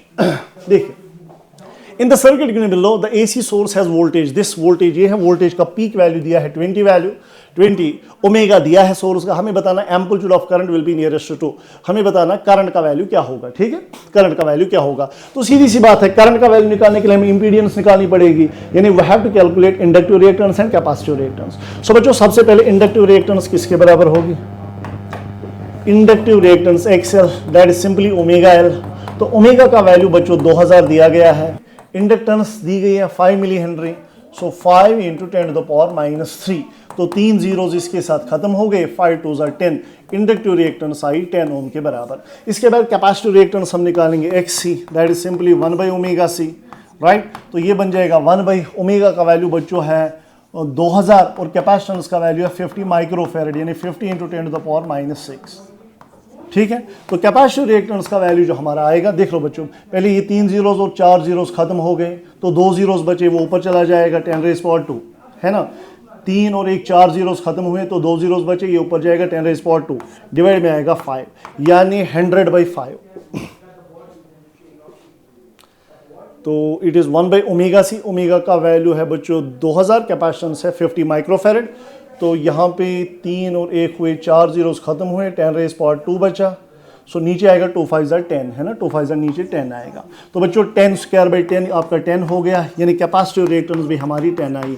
यानी पता चला इंडक्टिव रिएक्टेंस और कैपेसिटिव रिएक्टेंस आपस में बराबर है, यानी ये सर्किट रिजोनेंस में होगा। और जब सर्किट रिजोनेंस में होगा, सीधी सी बात है, करंट का वैल्यू किसके बराबर होता है बच्चों? V/R के बराबर, जब रिजोनेंस होता है। सो रिजोनेंस के टाइम पे circuit behaves like a pure resistive circuit, so current होती है V/R। अब V का वैल्यू बच्चों 20 है, R का वैल्यू 10 है, तो करंट का वैल्यू हमारा कितना आएगा? 2 एम्पियर के बराबर। यानी करंट का वैल्यू जो है that is simply is equal to 2 ampere. हमें एम्पलीट्यूड ऑफ करंट निकालना था, करंट का मैक्सिमम वैल्यू हमने निकालना था, so that is simply 2 ampere. Question number 16. In the figure shown, the magnet is pushed towards the fixed ring along the axis of the ring and it passes through the ring. देखिए, ये आपके पास ring है, dotted का मतलब ये back side होगा, ये solid line का मतलब ये बैक साइड है। सो रिंग ऐसे है, और ये वाला साइड B दिया गया है, ये वाला साइड A दिया गया। अब हमें बताना कौन सा ऑप्शन सही है। When the magnet goes towards the ring, the face B becomes soft. जब रिंग ऐसे है बच्चों, जब मैग्नेट ऐसे जाएगा, सो फ्रंट फेस क्या एक्ट करेगा? देखो, जब मैग्नेट इधर जाएगा तो मैग्नेटिक फील्ड बढ़ेगा। फ्रंट फेस को करंट ऐसे इंड्यूस करवानी है, फ्रंट फेस को करंट ऐसे, ताकि बढ़ती हुई मैग्नेटिक फील्ड को अपोजिशन मिले। तो फ्रंट फेस से मैग्नेटिक फील्ड बाहर आना चाहिए, तो फ्रंट फेस बनना चाहिए नॉर्थ, यानी बी वाला फेस बनना चाहिए नॉर्थ। लेकिन ये कह रहा है कि बी बन रहा है साउथ, ये सरासर गलत है। When the magnet goes away from the ring, जब मैग्नेट जाएगा रिंग से दूर, ठीक है। अब मैग्नेट जब रिंग से दूर जा रहा है, ठीक है, अगर हम मैग्नेट को पीछे ले जाएंगे तो सीधी सी बात है, ये वाला मैग्नेटिक फील्ड कम हो रहा है, ठीक है, ये जब मैग्नेट को हम पीछे ले जाएंगे, दूर ले जाएंगे, तो ये वाला मैग्नेटिक फील्ड कम हो रहा है, तो इसको बढ़ाना है तो करंट क्लॉकवाइज चलेगी, यानी बी वाला एक्ट करेगा साउथ पोल। ठीक है, तो phase B acts as north pole, ये भी सरासर गलत है। तीसरा, when the magnet goes away from the ring, अगर हम मैग्नेट को पीछे ले जाएंगे, when the magnet goes away from the ring, the face A becomes north pole and face B becomes south pole। यही इसका सही आंसर आएगा। सीधी सी बात है, अगर आप मैग्नेट को पीछे ले जाओगे तो ये वाला फील्ड कम हो रहा है, तो ये वाले फील्ड को वापस बढ़ाना है ना, तो ये वाली फील्ड को वापस बढ़ाना है, तो करंट ऐसे चलेगी। जब करंट ऐसे चलेगी तो ये वाला साइड बनेगा नॉर्थ और बी वाला बनेगा साउथ, जो कि सरासर सही है। A becomes north and B becomes south pole, यानी ऑप्शन नंबर डी सी जो है that is correct option the question. A semicircular loop AOBC having radius r and effective resistance r rotates between region 1 and region 2 with constant angular velocity omega.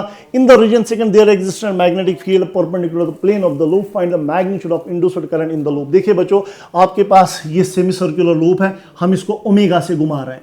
जब ये loop magnetic field के अंदर जाएगा तो scene कुछ ऐसा देखने को मिलेगा। जब थोड़ा सा ही ये लूप मैग्नेटिक फील्ड के अंदर गया होगा बच्चों, ऐसे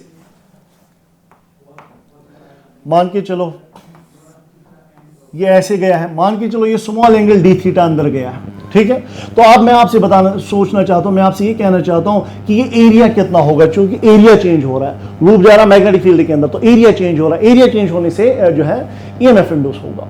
तो एरिया अगर हम लेंगे स्मॉल एरिया किसके बराबर होगा? शाबाश, ये ट्राइंगल बन रहा है, ऐसा ट्राइंगल, रेडियस है आर, ये है, ये डिस्टेंस है are.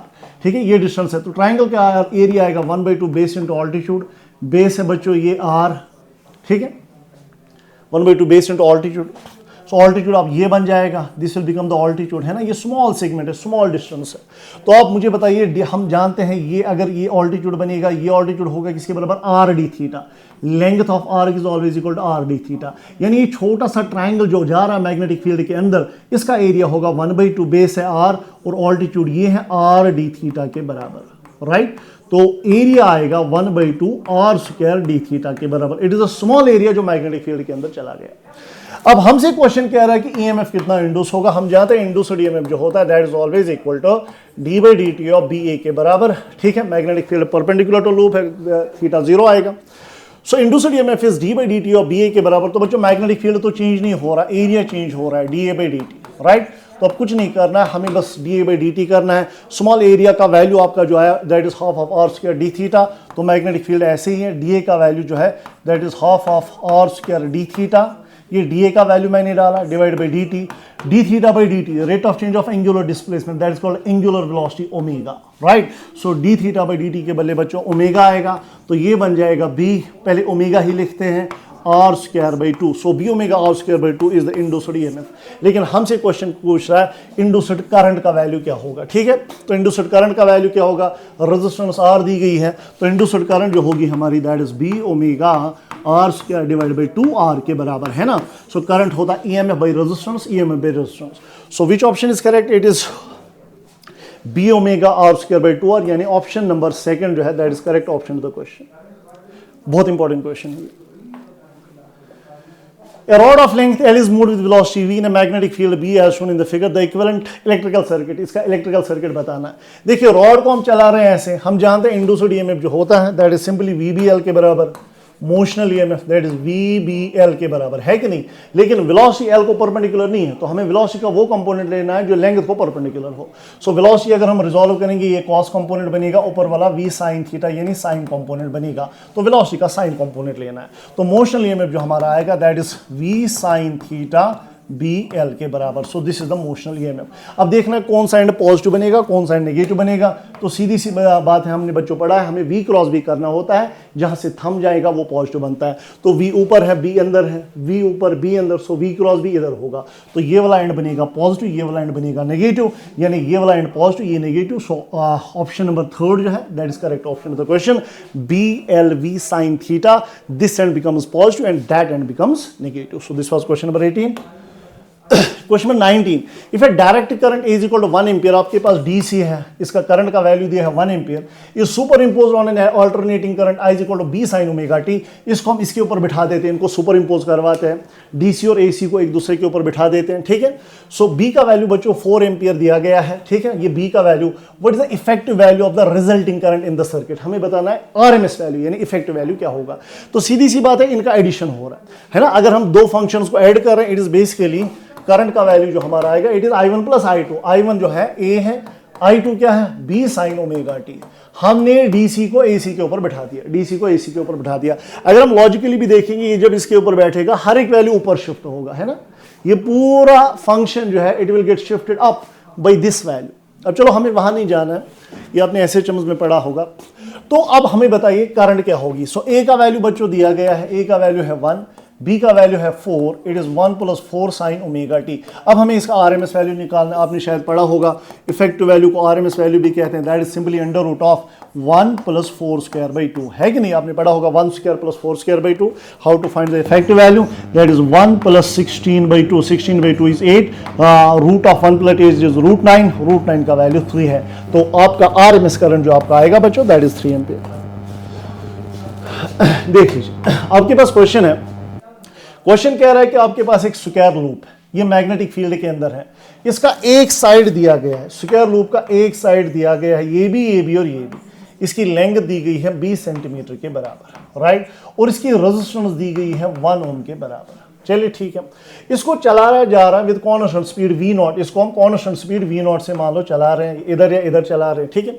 The right arm of the loop is uniform magnetic field 5 Tesla, इसकी जो राइट आर्म है ये मैग्नेटिक फील्ड के अंदर है, हम बेसिकली इसको ऐसे चला रहे हैं या ऐसे चला रहे हैं, तो राइट वाली आर्म जो है ये मैग्नेटिक फील्ड के अंदर है, राइट। तो क्वेश्चन है, the field is perpendicular to magnetic field, magnetic field ये है, the loop is connect to the network of resistances 4 ohm, इस लूप को इस नेटवर्क के साथ हमने कनेक्ट किया है। What should be the value of V0, हमें बताना है V0 का वैल्यू क्या होगा, so that steady current of 2 milli ampere flows in the loop, ताकि इस लूप के अंदर जो करंट फ्लो हो वो फ्लो हो 2 मिली एम्पियर के बराबर। तो सीधी सी बात है, सबसे पहले हम इसमें मोशनल EMF निकालेंगे। सो मोशनल EMF जो हमारा होता है, motional EMF that is always equal to VBL, है ना। फिर हम करंट निकालेंगे, करंट होगा बराबर VBL by resistance, right. So current निकालेंगे VBL बाई रेजिस्टेंस। तो अब बस हो गया सवाल खत्म, हमें बताना किस वेलोसिटी से चलाएंगे, करंट वगैरह दिया गया है, हमें बताना है कि इसको किस वेलोसिटी से आप चलाएंगे, इस रॉड को किस वेलोसिटी से आप चलाएंगे, ताकि स्टेडी स्टेट करंट जो इसमें फ्लो होगी वो 2 मिली एम्पियर फ्लो होगी, यानी we have to find the velocity. तो वेलोसिटी का वैल्यू बच्चों क्या आएगा, वेलोसिटी का वैल्यू आएगा I इंटू R, हाँ वेलोसिटी का वैल्यू आएगा I into R divide by B into L के बराबर। So this is the value of the velocity जो हमें निकालना है। तो बताओ बच्चों करंट का वैल्यू कितना है, करंट का वैल्यू है 2 मिली एम्पियर, यानी 2 इंटू 10 टू द पावर -3। अब रेजिस्टेंस है, देखो एक तो बच्चों इस वायर की रेजिस्टेंस है 1 ओम, है ना, इस वायर की रेजिस्टेंस है 1 ओम, और यहां भी रेजिस्टेंस है। अगर हम देखेंगे ये दो पैरेलल सीरीज में है, ये दो सीरीज में है ना, करंट जब आएगी वो इधर जाएगी इधर जाएगी। सो 4 सीरीज में 8 हुआ, 4 सीरीज में 8 हुआ, 8 पैरेलल में 4 हुआ, यानी इस पूरी ब्रांच की रेजिस्टेंस है बच्चों 4 ओम के बराबर। अब एक तो ये 4 ओम है और 1 ओम है, तो टोटल रेजिस्टेंस आएगी 5 ओम के बराबर। तो यहां पे जब हम वैल्यूज पुट करेंगे, रेजिस्टेंस बच्चों 5 ओम है, मैग्नेटिक फील्ड का वैल्यू दिया है 5 टेस्ला के बराबर, magnetic field is 5 tesla, length दी गई है 20 सेंटीमीटर जो कि 20/100 होता है ना। सो 20/100, 100 ऊपर चला जाएगा, तो बस 5 आपका कैंसिल हुआ। सो 2 1s are 2 10s are, ठीक है। तो यहाँ पे ये 0 0 गया, तो 10⁻³ और 10 यानी 10⁻² मीटर पर second will be the velocity, because हमने सब कुछ ऐसा ही में लिया। बट अगर हम ऑप्शंस में देखेंगे, ये ऑप्शन तो गलत है। 1 सेंटीमीटर पर, देखो 10⁻² मीटर पर सेकंड का मतलब होता है 10⁻² मीटर होना 1 सेंटीमीटर, यानी इट इज 1 सेंटीमीटर पर सेकंड। सो 1 सेंटीमीटर पर second should be the velocity of the loop, यानी इस क्वेश्चन का जो है बच्चों सही आंसर आएगा 1 सेंटीमीटर पर सेकंड। सो बहुत ही अच्छा क्वेश्चन है, ये वाला क्वेश्चन जेईई मेंस में पूछा गया है। सो आप इस टाइप के क्वेश्चन सॉल्व कर सकते हैं। In a coil, the current changes from -2 ampere to 2 ampere in 0.2 seconds and induces an EMF of 0.1 volt. The self inductance of the coil is, हम जानते हैं बच्चों induced EMF जो हमारा होता है coil में, that is L di/dt के बराबर। We have to find L, बस इतना करना है, या -L di/dt। So induced EMF हमें दिया गया है that is 0.1 volt। So यहाँ पे बच्चों L आएगा change in current means final current, अगर हमें एवरेज इंड्यूस्ड ईएमएफ निकालना है तो delta I by delta T हम लिख सकते हैं। So final current minus initial current, so final current आपका कितना है, that is 2 minus initial current है -2, ठीक है, और डिवाइड बाई टाइम, टाइम कितना लग रहा है 0.2 सेकेंड्स लग रहा है। तो बच्चों यहाँ पे आपका आंसर जो आएगा दैट इज 0.1, ठीक है। अगर हम मैग्नीट्यूड निकालना चाहें इंड्यूस्ड ईएमएफ का मैग्नीट्यूड, नहीं तो इधर भी माइनस लिखना पड़ेगा, तो जरूरत नहीं है माइनस लिखने की। सो 0.1, तो यहाँ पे बच्चों आपका आएगा L, it is 2 + 2 that is 4 divide by 0.2, right. तो L का वैल्यू जो हमारा आएगा that is 0.1 into 0.2 divide by 4। तो ये आपका इंडक्टेंस आ गया, यानी इंडक्टेंस का वैल्यू आएगा 0.1 हुआ बच्चों 1/10, 0.2 हुआ 2/10, और आपका 4 यहीं पे मौजूद है, ठीक है। सो 2 1 ज़ार 2 2 ज़ार, तो आपका आंसर आया 1/2 इंटू 10⁻², ठीक है। सो हम ऐसा भी कर सकते हैं, अगर हम इसको 10 देंगे, ये बनेगा 10/2 इंटू 10⁻³ हम लिख सकते हैं। सो 2 1 ज़ार 2 5 ज़ार, यानी 5 इंटू 10⁻³ हेनरी, बट -3 का मतलब मिली, यानी 5 मिली हेनरी, यानी इस क्वेश्चन का सही आंसर आएगा 5 मिली हेनरी। ऑप्शन नंबर 2 जो है that is correct option. A capacitor is a perfect insulator for obviously DC, capacitor DC को ब्लॉक करता है, बिकॉज कैपेसिटिव रिएक्टेंस होती है 1/ωc, DC का ओमेगा 0 होता है, तो कैपेसिटिव रिएक्टेंस इनफाइनाइट हो जाएगी। जब कैपेसिटिव रिएक्टेंस इनफाइनाइट होगी यानी ये DC को ब्लॉक करता है। कैपेसिटर जो है बच्चों ये लो फ्रीक्वेंसीज को ब्लॉक करता है, इसलिए इसको लो पास फिल्टर भी कहते हैं। DC लो फ्रीक्वेंसी होती है, तो कैपेसिटर DC को जो है वो ब्लॉक करता है। It is the perfect insulator for DC। 23 in the circuit shown the reading of voltmeter V1 and ammeter are. हमें बताना वोल्टमीटर और एमीटर का रीडिंग क्या होगा। देखो बच्चों ये कई बार आपने ये सवाल किया हुआ होगा, ठीक है, ये क्वेश्चन आपने कई बार किया हुआ होगा, जिसमें अगर हम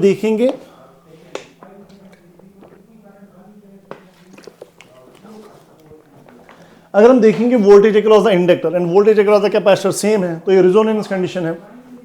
रेजोनेंस के टाइम पे नेट वोल्टेज इस ब्रांच के अक्रॉस 0 होगा, तो ये सारा वोल्टेज रजिस्टर को ही मिलेगा, यानी रजिस्टर वोल्टमीटर रीडिंग होगी 220 वोल्ट। रेजोनेंस कंडीशन है, इसके अक्रॉस नेट वोल्टेज 0 होगा, ये सारा वोल्टेज इसको मिलेगा, सो रजिस्टर का वोल्टेज होगा 220 वोल्ट, और करंट का वैल्यू जो हमारा होगा that is V/R। Eight the time of resonance current is voltage by resistance. So voltage है बच्चों 220 वोल्ट, रेजिस्टेंस का वैल्यू 100, तो 0 0 गया, इट इज 2.2, यानी 220 volt and 2.2। Option number first is correct option. The equation of the current in AC circuit is given, हमें match करना है।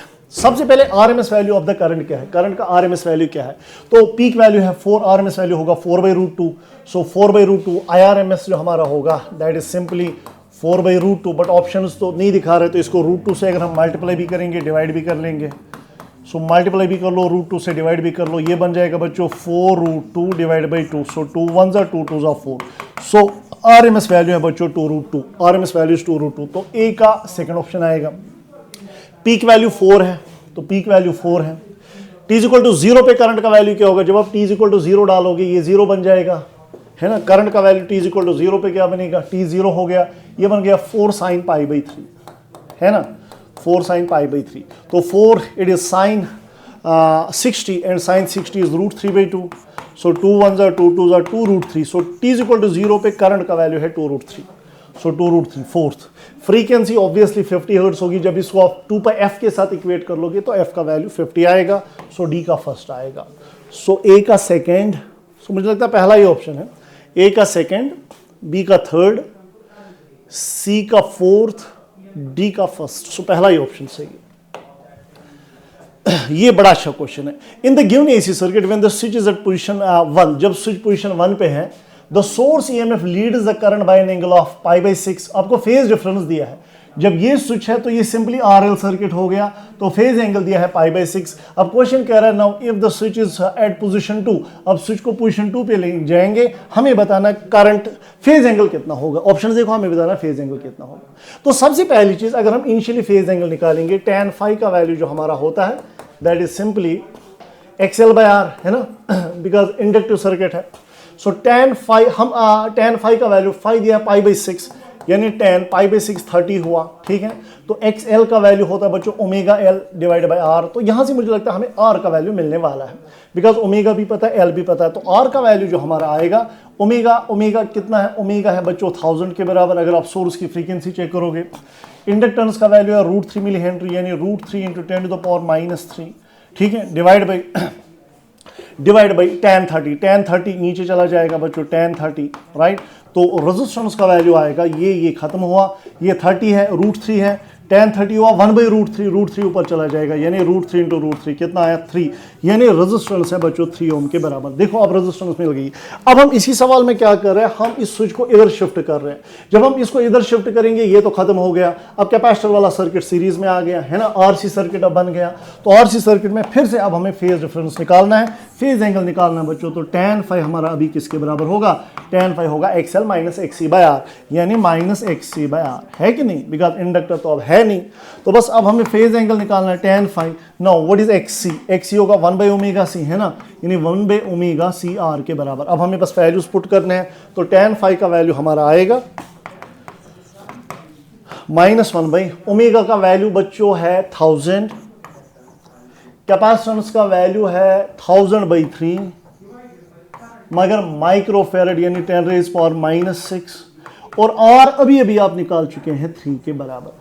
तो बच्चों 3 कैंसिल हुआ, ये हुआ 10⁻⁶, और 10⁻⁶ भी खत्म हो जाएगा, यानी tan phi का वैल्यू 1 आया, यानी tan phi का वैल्यू हमारा 1 आया। tan क्या 1 होता है 45, तो phi का वैल्यू आया 45 डिग्री के बराबर। बट अगर हम यहाँ पे देखेंगे ये -XC है ना, माइनस, तो फेज एंगल नेगेटिव आएगा, है ना, ओवरऑल फेज एंगल नेगेटिव आएगा। और फेज एंगल नेगेटिव आने का मतलब आप जानते ही होंगे कि करंट जो है, करंट ही लीड कर रही होगी वोल्टेज को, है ना, क्योंकि अब ये आरसी सर्किट है, तो सीधी सी बात है कैपेसिटर में करंट लीड करती है। सो करंट लीड सोर्स ये में π/4। सो आई थिंक पहला ही ऑप्शन, बिकॉज 45 डिग्री का मतलब है बच्चों π/4, पहला ही ऑप्शन सही आएगा। बहुत अच्छा क्वेश्चन था ये, I can say one of the wonderful questions. पहले आपने की 1 रखी थी, तो हमने पहले फेज एंगल दिया था, फेज डिफरेंस दिया था, हमने पहली फेज एंगल वाली फॉर्मूला यूज करके रेजिस्टेंस का वैल्यू निकाला, उसके बाद हमने की को इधर शिफ्ट किया, फिर से फेज एंगल वाली फॉर्मूला यूज करके हमने फेज एंगल का वैल्यू निकाल लिया। So I think it is option number first जो है that is correct option to question. देखिए, an alternating voltage is given by this, the root mean square value of the voltage is obviously option number 4। इसमें ज्यादा जाने की जरूरत नहीं है, आपने पढ़ा हुआ होगा।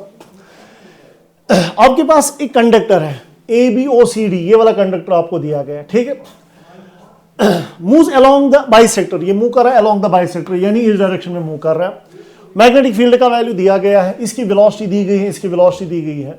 If all the 4 sides are 1 metre length, यानी ये भी 1 मीटर का लेंथ है, ये भी 1 मीटर लेंथ है, ये भी 1 मीटर है, और ये भी 1 मीटर का है। हमें बताना था induced EMF between the points A and D, A और D के बीच में कितना इंड्यूस्ड ईएमएफ होगा। तो हम सीधी सी बात, ये मोशनल ईएमएफ की कहानी है। हम जानते हैं मोशनल ईएमएफ जो हमारा होता है दैट इज VBL के बराबर, लेकिन L इफेक्टिव हमें अभी लेना पड़ेगा। तो बच्चों वेलोसिटी का वैल्यू हमारा कितना है 1 मीटर पर सेकंड, मैग्नेटिक फील्ड का वैल्यू 1 मीटर पर second. Now simply we have to find the effective length. तो बच्चों इनके बीच में जो इफेक्टिव लेंथ होगी वो ये होगी, this is the effective length. ये लेंथ हम कैसे निकालेंगे, देखो ये भी 1 मीटर है, ये भी 1 मीटर है, तो अगर हम देखेंगे इफेक्टिव लेंथ ये वाली लेंथ तो ये है ना, so we simply have to find this very length. तो अगर हम देखेंगे ये 90 होगा, ठीक है, अगर हम देखेंगे ये सारा 90 है, तो ये 45 होगा, ये भी 45, तो ये एंगल 45 है, ठीक है। तो 1 का ये कॉस कंपोनेंट बनेगा 1 cos 45, इसी तरह से 1 का ये वाली लेंथ कॉस कंपोनेंट बनेगी 1 cos 45। तो अगर ये लेंथ 1 है, यहां से यहां तक हुआ 1 cos 45, अगर ये 1 है तो ये भी हुआ 1 cos 45।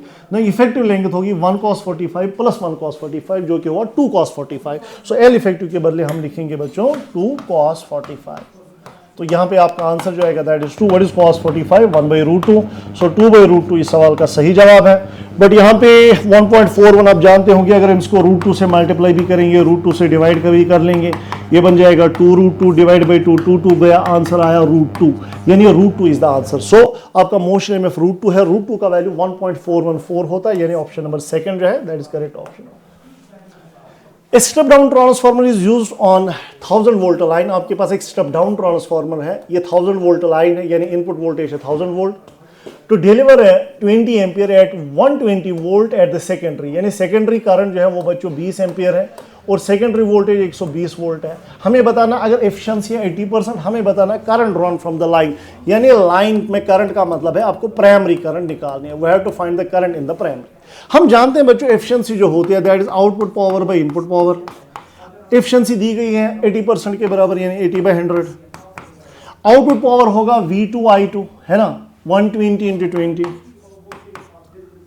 इनपुट पावर है 120 इंटू 20, इनपुट पावर होगा वोल्टेज इंटू करंट, यानी 1000 इंटू आई, 1000 इंटू आई। बस हो गया सवाल खत्म, हमें प्राइमरी करंट ही निकालनी थी। तो यहाँ पे अगर हम देखेंगे ये दो जीरो चले गए, ये जीरो खत्म हो गया, ये जीरो खत्म हुआ, तो करंट का वैल्यू आएगा 12 into 2 divide by 8। So 12 2 24 divide by 8, तो करंट का वैल्यू बच्चों 3 एम्पियर आएगा, यानी प्राइमरी में 3 एम्पियर करंट फ्लो होगी। Two identical inductances carry currents vary with the time according to linear laws. In which of the two inductances is the self induction EMF greater? हमें question कह रहा है कि ये करंट और time का graph है दो इंडक्टर्स के लिए, हमें बताना किस वाले इंडक्टर में ज्यादा EMF इंड्यूस होगा। हम जानते हैं उसी इंडक्टर में ज्यादा EMF इंड्यूस होगा जिसमें करंट ज्यादा तेजी से चेंज हो रही होगी, यानी जिसमें di/dt सबसे ज्यादा होगा। और di/dt ज्यादा होने का मतलब है जिसका स्लोप ज्यादा होगा, है ना, करंट वर्सेस टाइम, di/dt होगा ना स्लोप। यानी ये दो इंडक्टर्स की कहानी चल रही है, तो एक इंडक्टर में करंट ऐसे वैरी हो रही है, दूसरे इंडक्टर में करंट ऐसे वैरी हो, और हमें बताना है किसमें ज्यादा EMF इंड्यूस होगा, जिसका di/dt ज्यादा होगा, यानी जिसका स्लोप ज्यादा होगा। अगर हम देखेंगे ये वाला एंगल ज्यादा है, ये वाला एंगल कम है, तो इसमें ज्यादा स्लोप है, तो पहले में ही ज्यादा करंट ज्यादा तेजी से चेंज हो रही है, तो इसी वाले इंडक्टर में ज्यादा EMF इंड्यूस होगा, यानी option number first is correct. Current in AC circuit is given by this, हमें बताना एवरेज वैल्यू क्या होगा। तो बच्चों आपको ये बात पता होनी चाहिए, करंट का एवरेज वैल्यू जो होता है that is 1/t integration of I dt के बराबर, that is it, this is the average value. बस अब इसको थोड़ा सा अच्छे से सॉल्व करना है। 1/t का वैल्यू 0 to 1 हम जा रहे हैं, तो t का वैल्यू 1 हुआ, इंटीग्रेशन ऑफ करंट का value 2√2 sine pi t plus π/4, ठीक है बच्चों, dt। तो लिमिट कहां से कहां डालना, 0 से 1 डालना। अब देखिए कैसे सॉल्व होगा, 2√2 बाहर आएगा, ठीक है। साइन का इंटीग्रेशन क्या होगा, साइन का इंटीग्रेशन हो गया cos πt प्लस π/4, मगर माइनस, वो माइनस बाहर आएगा। साइन की इंटीग्रेशन होती है माइनस cos πt प्लस π/4, और πt की इंटरनल डिफरेंशिएशन, सॉरी πt की इंटरनल डिफरेंशिएशन डिवाइड होगी, है ना, डिवाइड होगी, बिकॉज हम इंटीग्रेशन कर रहे हैं। तो 2√2 बाहर आया, साइन की इंटीग्रेशन होगी cos πt प्लस π/4, πt की डिफरेंशिएशन जो है वो बच्चों डिवाइड होगी। अब लिमिट कहां से कहां तक हमें डालने, लिमिट डालने 0 to 1, तो ये बन जाएगा माइनस 2√2/π। पहले बच्चों t का वैल्यू 1 डालेंगे तो बन जाएगा cos ऑफ, जब t का वैल्यू 1 डालेंगे बनेगा pi, pi into 1 is pi, pi plus π/4, cos of pi plus π/4 minus, अब t के बदले 0 डालेंगे, जब t के बदले 0 डालेंगे बनेगा cos π/4, this will become cos π/4, right. अब देख लीजिए क्वेश्चन हो गया सॉल्व, हमने एवरेज वैल्यू करंट का निकाल लिया ऑलमोस्ट। ये बन जाएगा माइनस 2√2/π। देखो बच्चों ये बन गया cos 180 प्लस थीटा, वो था माइनस cos थीटा, तो माइनस cos π/4, और साथ में आएगा माइनस cos π/4। तो माइनस माइनस कॉमन निकल के इस माइनस के साथ खत्म हुआ, ये बना 2√2/π, cos π/4, cos π/4, cos π/4 is 1/√2, cos पी/4 is 1/√2, 1/√2 plus 1/√2 is 2/√2, तो ये बन जाएगा बच्चों 2/√2 के बराबर, ठीक है। √2 कैंसिल हुआ, आंसर आया 4/π। So average value of this function is 4/π, यानी ऑप्शन नंबर सेकंड जो है that is correct option to the question. In a series LCR circuit, current in the circuit is 11 ampere when applied voltage। आपके पास कोई LCR circuit, आपके पास कोई LCR circuit है, वोल्टेज है 220 वोल्ट, 220 वोल्ट, ठीक है। सॉरी इसको मैं अच्छे से बनाऊंगा। आपके पास LCR सर्किट है, ये L है, ये C है, ये R, वो है एन LCR सर्किट, राइट। बाहर वाला वोल्टेज है 220 वोल्ट, करंट दिया गया है 11 ampere, voltage 220, voltage across the capacitor, capacitor के अक्रॉस है voltage 200 volt, value of resistor दिया है 20 ओम के बराबर, हमें बताना वोल्टेज अक्रॉस द इंडक्टर, यानी we have to find VL। देख लो बच्चों ये कितना अच्छा क्वेश्चन, थोड़ा सा ट्रिकी क्वेश्चन है।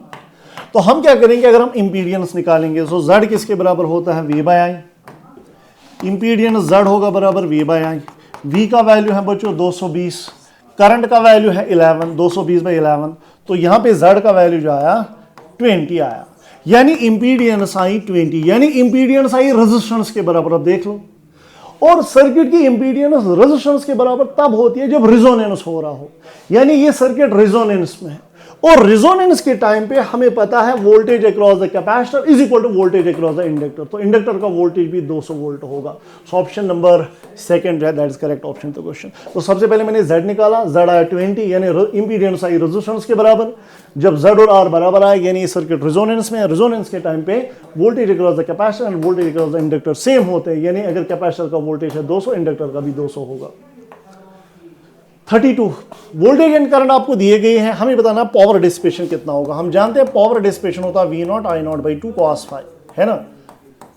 ट्रू पावर एवरेज पावर जिसको हम कहते हैं यही डिसिपेट होता है, ट्रू पावर ही डिसिपेट होता है। सो V0 का वैल्यू बच्चों 50 है, I0 का वैल्यू 40, लेकिन देखो मिली एम्पियर है, ये मिली इसको कन्वर्ट करना पड़ रहा है। सो I0 का वैल्यू है 40 × 10⁻³ डिवाइड बाई 2, और फाई का वैल्यू कितना बच्चों cos phi, इसका इनिशियल फेज है 0, इसका है π/3। So what is the phase difference π/3, so π/3 is 60, so cos 60, तो आपका आंसर आएगा 50।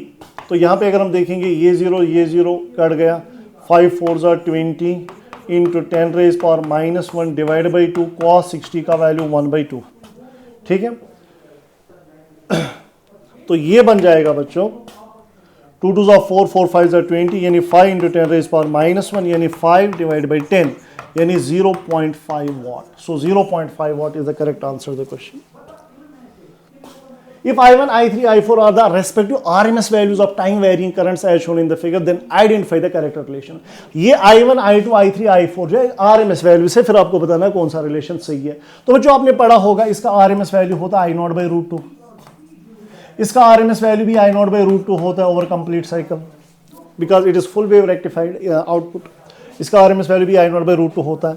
बच्चों इसका RMS वैल्यू होता है I0 और इसका ट्रायंगुलर वेव फॉर्म का RMS वैल्यू होता है I0/√3। अब आप ही बता कौन बड़ा है। सो ये बड़ा है, ये बड़ा है, यानी I3 सबसे बड़ा है। सो I3 सबसे बड़ा है, उसके बाद ये सबसे छोटा है ना I0/√3, √2 से ज्यादा हुआ, यानी इसका मतलब फिर ये आएगा, यानी I1 और I2 आपस में बराबर होंगे, है ना। देखो इनका RMS वैल्यू सेम है, इसका RMS वैल्यू सबसे बड़ा, इन दो का RMS वैल्यू सेम है, लेकिन इन दो का RMS वैल्यू इसके RMS वैल्यू से ज्यादा है, यानी ग्रेटर देन I4, ठीक है, I4, यानी I3 is greater than I1 is equal to I2 is greater than I4। So option number second सही लग रहा है, I3 greater than I1 is equal to I2 greater than I4. So option number second is correct option. अच्छा question था। The power factor of LCR circuit, हम जानते हैं at resonance phase angle between voltage and current is 0, तो power factor आपका cos phi होता है ना, तो cos 0 का वैल्यू 1 आएगा, तो पावर फैक्टर 1 होगा। रेजोनेंस के टाइम पे पावर फैक्टर 1 होता है। The quality factor of LCR circuit having resistance R and inductance L at resonant frequency is given by, हम जानते हैं क्वालिटी फैक्टर जो होता है it is voltage across the inductor divide by voltage across the resistor at the time of जो है resonance.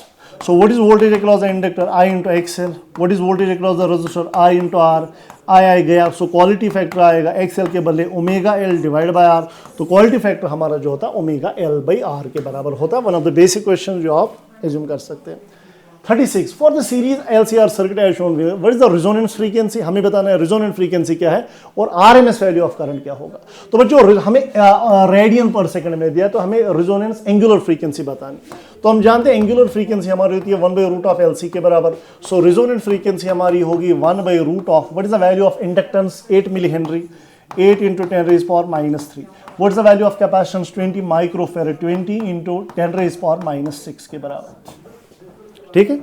सो 1/√LC। So omega का value जो हमारा आएगा इट इज सिंपली 1/√, 8 2 हुआ 16, तो ये आएगा बच्चों 16, एक जीरो खत्म कर लो इनमें से, सो 6 और 3 हुए 9, एक जीरो खत्म कर लो तो हुआ 8, 10⁻⁻8, ठीक है। इसको ऊपर चढ़ाओ, सो रेजोनेंट फ्रीक्वेंसी बनेगी √10⁻8/16, तो 10⁻8 का रूट हुआ 10⁻4 का स्क्वायर रूट गया, यानी 10⁻4 डिवाइड बाई ये बन जाएगा बच्चों 4, है ना। सो 10,000/4 आपका 2500 आएगा, यानी रेजोनेंट एंगुलर फ्रीक्वेंसी आपकी 2500 आ गई। तो फिलहाल तीन ऑप्शन तो सही दिख रहे हैं, बट हमें बताना है कि करंट RMS करंट क्या होगी eight the time of this resonant frequency. हम जानते हैं eight the time of resonance current होती है V/R के बराबर, वोल्टेज 220 वोल्ट है, रजिस्टर है 44, तो ये बन जाएगा बच्चों 220/44, तो यहाँ पे ये आई थिंक 5 बन जाएगा, 5 4 20, हाँ ये 5 बन जाएगा, तो करंट का वैल्यू 5 आएगा। So resonant angular frequency is 2500 and current का value 5 ampere. So it is option number second जो कि सही आंसर आएगा। 37, देखिए आपके पास 3 आइडेंटिकल बार मैग्नेट्स है जिसका मैग्नेटिक मोमेंट m है, ऐसे इक्विलेटरल ट्रायंगल के शेप में बनाए गए हैं। हमें बताना है नेट मैग्नेटिक डायपोल मोमेंट क्या होगा। तो सबसे पहले अगर हम डायरेक्शन देखेंगे, dipole moment south to north होता है, तो ये हुआ साउथ टू नॉर्थ, यहाँ पे डायपोल मोमेंट हुआ साउथ टू नॉर्थ, यहाँ पे डायपोल मोमेंट हुआ साउथ टू नॉर्थ। तो आपने अगर लैमी थ्योरम पढ़ी है, अगर ऐसे या सिंपली अगर आपके पास 3 वेक्टर्स ऐसे हैं और इनका एंगल 120 डिग्री है, एंगल 120 डिग्री है, एंगल 120 डिग्री है, तो इनका रिजल्टेंट जो बच्चों है वो 0 के बराबर होता है। So net dipole moment will be equal to 0, है ना। अगर हम इनको ट्रांसलेट भी करेंगे, इसको इधर ले जाएंगे, है ना, इस वाले को इधर ले जाएंगे और उस वाले को यहां लाएंगे, तो 3 वेक्टर्स 120 डिग्री पे है, रिजल्टेंट जो है वो 0 के बराबर होगा। Net magnetic dipole moment will B 0। देखिए बहुत अच्छा question. The time period of a magnet is T. एक मैग्नेट है आपके पास, एक बार है जिसका टाइम पीरियड है टी।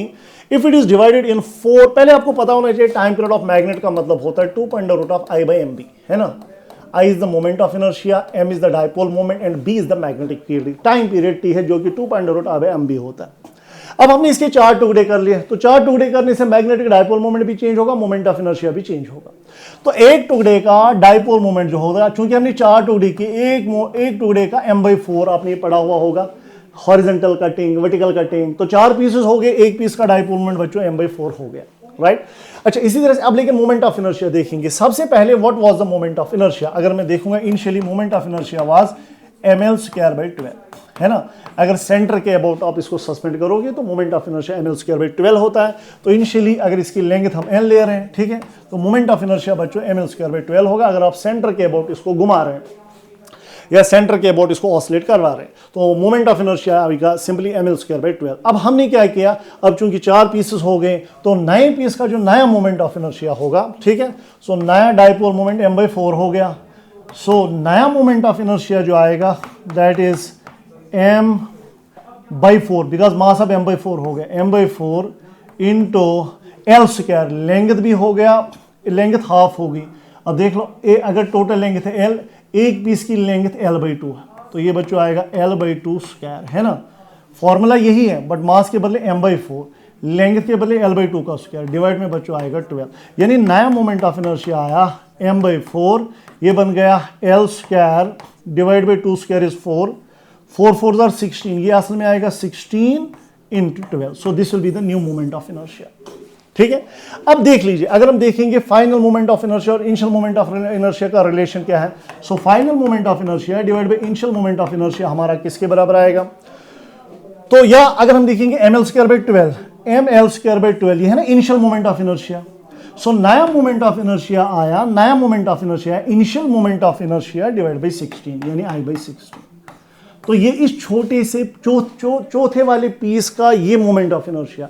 अब बताइए, इस चौथे वाले पीस को अगर हम ऑसिलेट करवाएंगे, what will be the time period, 2.√I/mb, ठीक है। अब I कितना लोगे आप, I कितना लोगे, I/16, है ना, और m कितना लोगे, m लेंगे हम बच्चों m/4, है ना, m/4 इंटू b आएगा। तो बता ये क्या हो गया, it is 4 1s are 4 4s are 16, ठीक है। तो what is the new time period of oscillation, 2.√I/mb था इनिशियल टाइम पीरियड, 2.√IB जो है ये बच्चों इनिशियल टाइम पीरियड होगा। I repeat, 2.√I/mb initial time period, फिर बचा √4 से 2 बाहर आएगा तो t/2। So t/2 is the correct answer of the question. ये बहुत ही अच्छा क्वेश्चन आप एक्सपेक्ट कर सकते हैं। सो t/2 इज द आंसर। 39, एबो द क्यूरी टेम्परेचर। हम जानते हैं क्यूरी टेम्परेचर के एबो क्या होता है, फेरोमैग्नेटिक मटेरियल जो है वो पैरामैग्नेटिक बन जाता है, इसमें ज़्यादा डिस्कशन की जरूरत है नहीं। Question number 40, a magnet of dipole moment, magnet का मैग्नेटिक डायपोल मोमेंट दिया गया है 50 I, राइट, 50 I। इसको रखा गया मैग्नेटिक फील्ड में, मैग्नेटिक फील्ड का वैल्यू जो है बच्चों वो दिया है 0.5 I+ +3J। We simply have to find the torque. Torque हमेशा होता है m क्रॉस b के बराबर। अगर आप देखेंगे इस पेपर में मिक्सड लॉट है, कुछ क्वेश्चंस लेंथी भी है, कुछ शॉर्ट भी है जो आप एक्सपेक्ट कर सकते हैं नीट में।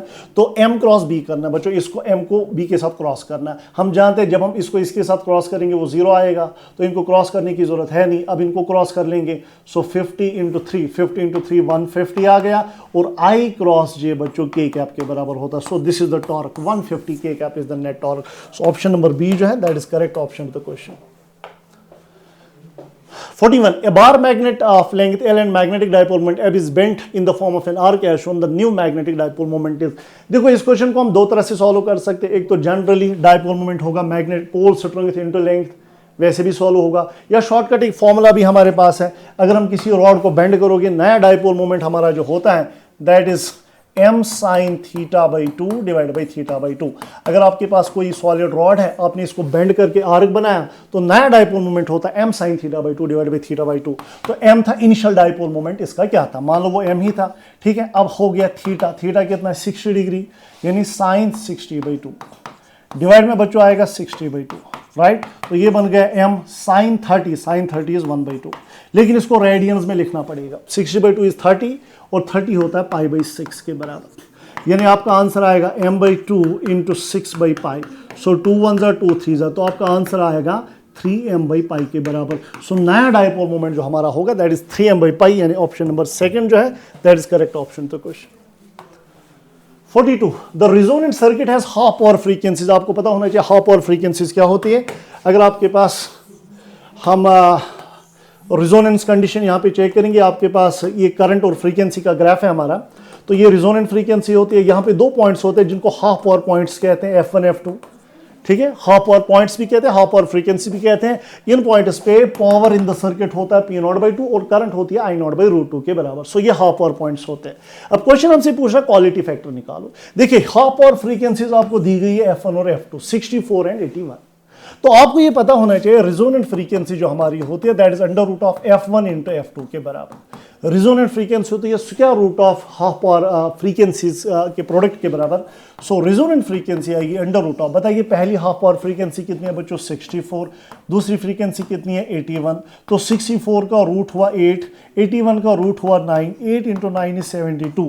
तो ये आपकी रिजोनेंट फ्रीक्वेंसी हो गई। अब इसके बाद हमें और एक चीज चाहिए, बैंड विड्थ। बैंड विड्थ होता है इन्हीं फ्रीक्वेंसीज का डिफरेंस F2 माइनस F1 के बराबर। सो बैंड विड्थ होगी what is the final frequency, what is F2, that is 81 minus 64। तो अगर हम देखेंगे ये होगा 11 माइनस 4 मीनस 7, 7 माइनस यानी 17 आ गया। सो बैंड विड्थ आ गई 17। नो क्वालिटी फैक्टर जो हमारा होता है that is resonant frequency by bandwidth, आपने शायद पढ़ा हुआ होगा।